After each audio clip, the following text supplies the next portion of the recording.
big mech push here. 3 tanks, 2 Thors, and a whole squadron of Hellions. Or battalion, I guess, squadron's there.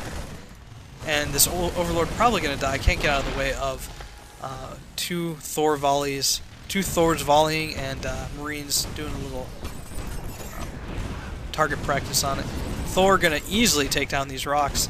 DIMAGA, though, has a fairly large force, a lot of infestors for him as well, so these neural parasites will come in handy once they engage, although the amount of Hellions that the little one has will basically negate this entire army if left unchecked, as well as the tanks. The tanks will do heavy, heavy, heavy damage to them as well, and the Thor, oh my goodness, 33 times 2.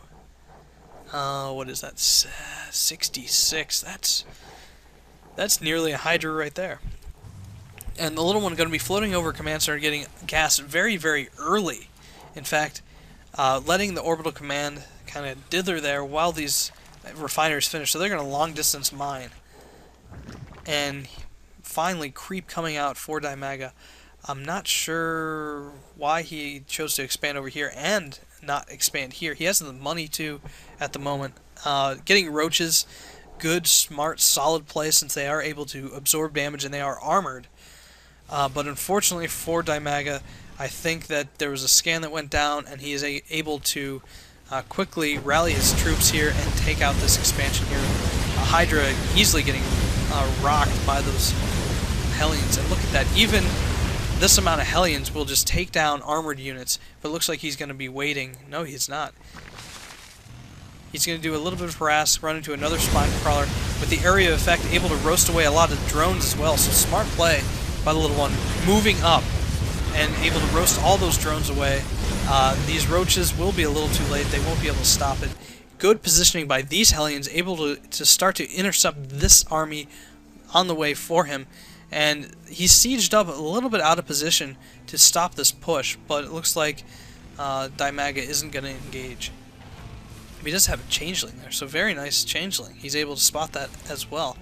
A Raven finally out for the little one, able to spot any burrow play by him, by DIMAGA, and also throw down point defense drones, which will completely nullify Hydras, at least until the energy runs out.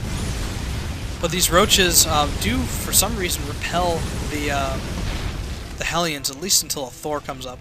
Even though Thors aren't particularly effective against roaches, they do just heavy amounts of damage, so they're able to kind of kill them anyway, even though they're not the best unit. I mean, look at that. Boom, boom. Roach dead. So, DIMAGA going back unit-wise, I mean, these numbers are quite misleading. I mean, sure, 23 Hellions is a lot of Hellions, but don't sleep on the Hellions, especially against an army composition like this, although he does not have many other roaches. They should be somewhere. But both players kind of playing the long-term game, even though the little one is able to kill larvae really easily with that. Unfortunately for Zerg players, it is a light unit.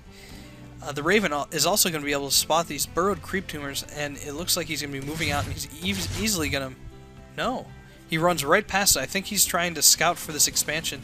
He is going to see it, and he's going to do a run into the main, maybe to kill as many drones as he can, realizing that a Zerg player wouldn't be mined out at this point. And a Zerg nightmare right there, where a bunch of drones just get completely roasted, and even going to snipe a queen, it looks like. Oh, Hellions! Oh, you're so close. 11 hit points. But with these upgrades, DIMAGA is just going to be hanging in there.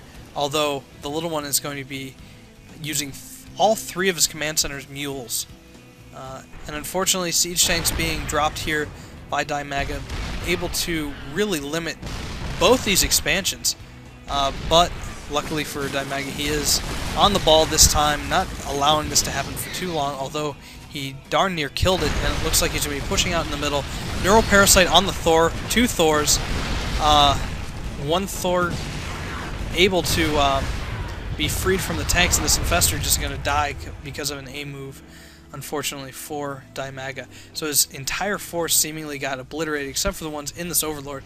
But this should be easily repelled by the Thor, at least for a little bit. And unfortunately, since the little one both has air units and has control of the tower, this drop will not be as effective as it should be. And DIMAGA is in a world of hurt. Even these roaches will not save him now because of the amount of tanks that the little one has. These roaches are going to be coming one by one, and that's not enough. So the little one doing the smart play here and splitting DIMAGA's hatcheries. And since this is game 1 of a best of 3 in the semifinals, I believe, we will be going on to game number 2 on Metalopolis, as DIMAGA calls it. Loser calls the next map. So, yeah, pretty good game, I must say. The little one able to do a cut, as Day 9 describes it, doing the smart play, isolating these 2 hatcheries from the rest. So even if reinforcements were to come from this right or the gold, he's able to quickly dispatch them.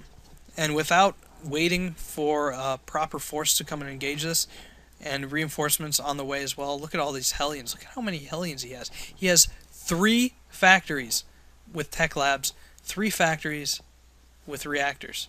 That is beyond ridiculous. These reactor factories are able to pump out Hellions very quickly. 6 at a time, basically. That's insane. So the little one playing solid as Terran, no doubt, but taking down DIMAGA, a pretty dynamic Zerg player, as I said. So on to game number 2. Thanks for watching.